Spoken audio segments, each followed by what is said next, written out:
What's up, babes? It's Curly's Victoria back with yet another video. It has been a rainy day, so I just wanted to get on here and talk to you guys about my boss up routine, the things that I'm gonna be doing to boss up and become successful. So long story short, pay week is this week. Yeah. Okay, the days are going by so fast, the dates are going by so fast. So what I'm going to be doing is kind of multiplying my hours up to see how many hours I worked, and also trying to figure out, hourly times hours worked. So how much I got paid times the hours worked. Now, there is something where we're able to be tipped and stuff like that. So I was tipped like a $30 tip for my service the other day with the sale that I did, because you guys know I'm actually doing business but in sales as well. So business management times sales. So one of the clients actually tipped me $30 on one transaction. So for every transaction that you do, people have the ability to tip you whatever amount. They can enter an amount, they can hit a percentage, they can do any of that. Then all those tips are not split amongst the team, they go to you individually. So now I'm able to get tips on an individual basis, and they add up. So I know somebody else tipped me the other day, I think like $20-something. So I think there's been different. So I'm going to find out how the tips are calculated now that I'm back at this position. When I used to work this company, they didn't have the ability to have the tips or were consistent enough on the bonuses. So now that that is a part of the structure, not only am I getting hourly, I'm getting tips and bonuses, which I get, good tips and stuff too, because people are impressed with my service. So I feel like tips alone could probably create a paycheck that people would have worked hourly plus hourly. So that could be a really good type of earning for me if I keep at it and I continue to be consistent. Which, obviously, if you are the type of person who is genuine and who's naturally going to service people because you have a heart to do it, then you don't have to try to go for tips. I don't beg for tips. I don't ask for tips. I don't do any of that. I let the people choose. There's some people who you can tell they want to tip you, but they probably are tight on the budget. They can only buy the product they came for. No biggie. But just be genuine, and people will literally, compensate you for it without you asking. So I'm looking at it as, okay, if my tips can do what they're supposed to do, they appear on their own, they be... I don't know why they're driving so slow, but I thought I knew them. But the tips in themselves can literally generate their own type of earning. Do I know you? No. So the tips can generate their own earning as well as my hourly. So I'm going to be multiplying my hourly. I go back into corporate America tomorrow. I don't have to work it today. But today I will be working on my business endeavors. I'm a cook, stay inside. It's going to be raining all day. When I go back in, I'm going to check the system just to see all of my sales, to see what my tips were for each of those. Now, the first couple of hours, I'm going to see if somebody can look into it to see if I was ever tipped on those, because I want to keep my own records. It's sometimes easy for people to, when it's time for your money to be divvied up, you need to know exactly what you did. So I'm going to start keeping a log of my sales, and I'm going to start keeping a log of the things that I did, tips included, so that there's never any discrepancy. So if I'm putting that, then there should never be any type of discrepancy on number of hours worked, hourly made, tips made, bonuses made. There should never be any question. I want my paychecks to always be like, oh, I thought I was going to make this, but I made over. What? So the bonuses kicked in. I don't ever want to be in a position where it's like, where's the rest of my money? Because I know, in the past, there used to be moments like that with this company. And it's not that they were trying to be shady. They're a small company who grew big fast. So there were a lot of things that had to be changed. There were a lot of systems that weren't in place. So I never tripped. If I saw something off, I would just let them know. But now I definitely know that, things are running smoother. I'm pretty sure there won't be as many discrepancies, if any at all. And then I just want to keep up with, what's taking place. What else?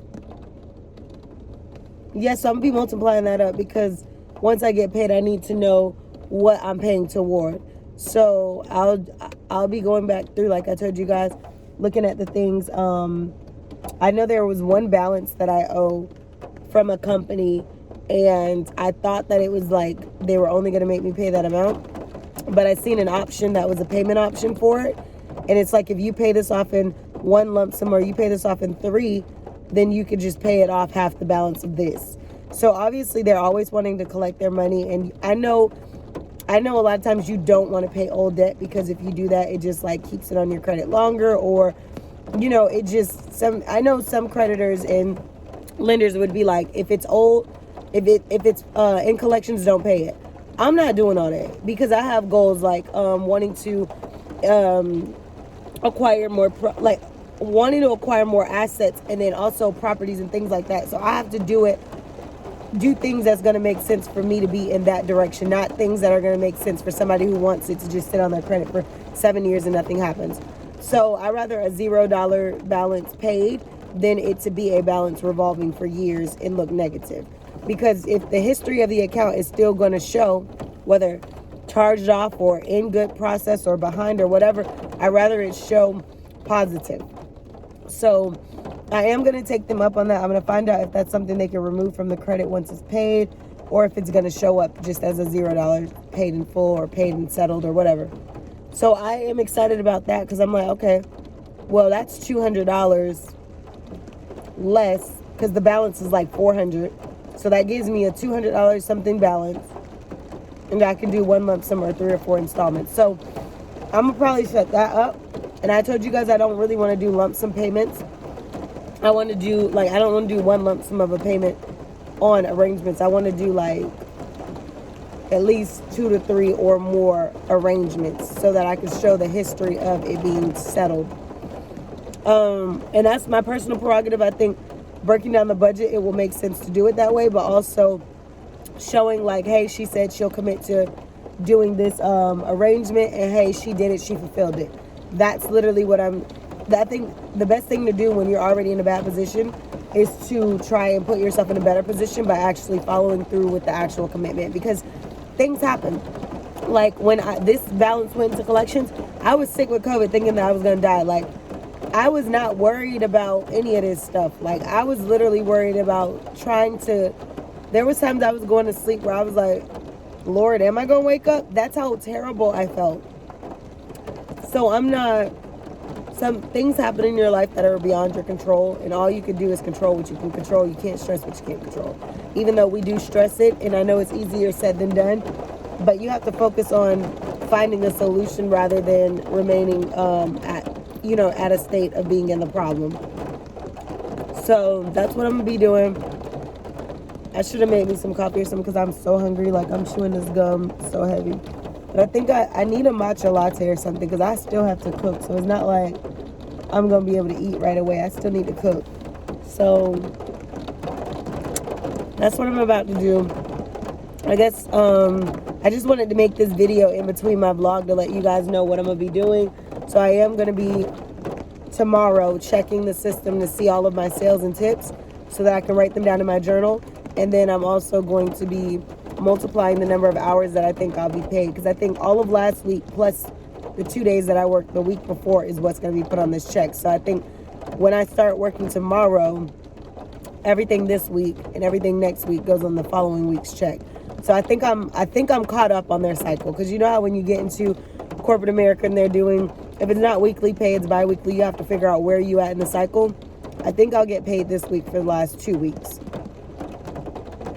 Because I know when I started, the day I started was the day they were getting paid. So I know that week has to be on this check, if nothing else.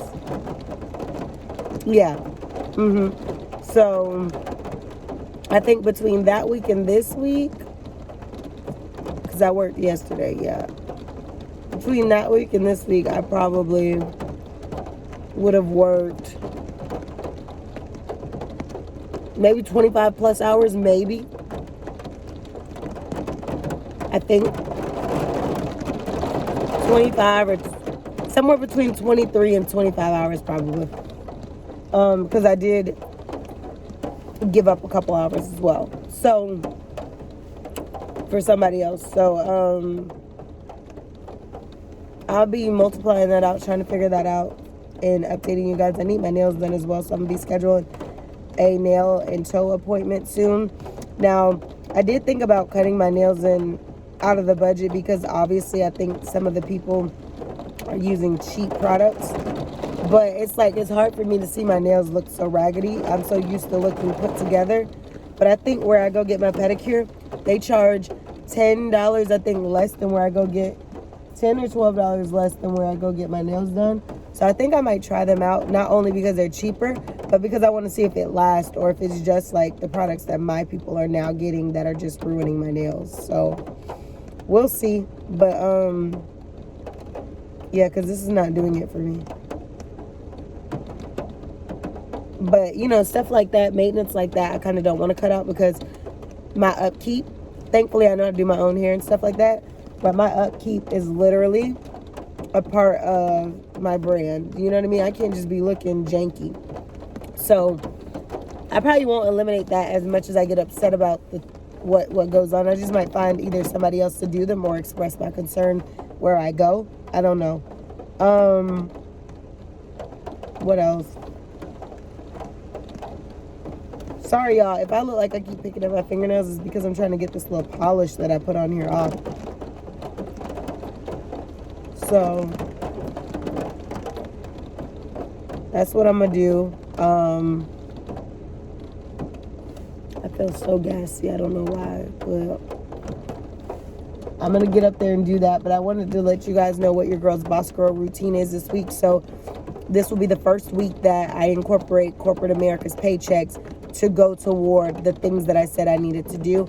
I'm also going to be reaching out to some businesses and just building my brand and reaching out to people for certain things, speaking to lenders in advance for opportunities that I think I may want to get into. So I'll end up talking to you all back in the vlog, but I just wanted to check in with my Boss Up That Girl routine, what I'm doing, which once I actually get paid, I'm going to go ahead and start making a video that's going to talk about that. So make sure you guys chime in, like, comment, share, subscribe, and let me know basically what y'all got going on, and then we'll go from there.